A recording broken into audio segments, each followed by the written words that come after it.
আশা করি আমাকে রান্না করতে দেখে বুঝতেই পারছো যে আমাদের বাড়িতে কতগুলো মানুষ। বড় কড়াই করে বাইরে গ্যাস চুলাতে রান্না করছি আমি। এটা মাটন রান্না হচ্ছে। এমনিতেই আমাদের বাড়িতে অনেক মানুষ, তার উপরে বাড়িতে গেস্ট এসছে, সেজন্য মানুষ আরও বেশি হয়ে গেছে। এবার বেশি মানুষ হলে পরে জায়গা বড় লাগবে, রান্নাও বেশি করতে হবে, তাই আমি বাইরে মাটন রান্না করছি। আর এই দেখো আমাদের বাড়ি এরিয়া অনেক বড়। আমাদের বাড়িতে গাই গরু রয়েছে। আমাদের বাড়ির এরিয়া দেখে বুঝতেই পারছো আমাদের বাড়িটা কত বড়। তো মানুষ এসছে, তার জন্য আমি মাটন রান্না করছি।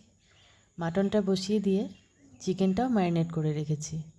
আর এদিকে মেজদি ঘরে রান্না করছিল, তো এখন ঘরে নেই, বাইরের দিকে গেছে। এই যে চিকেন ম্যারিনেট করে এটাকে রেখে দিচ্ছি। মাটনটা রান্না করার পরে তারপরে চিকেনটা রান্না করব। এই হচ্ছে আমাদের বাড়িতে ভাতৃদ্বিতীয়ার মেনু। আরও অন্য রান্না হয়েছে,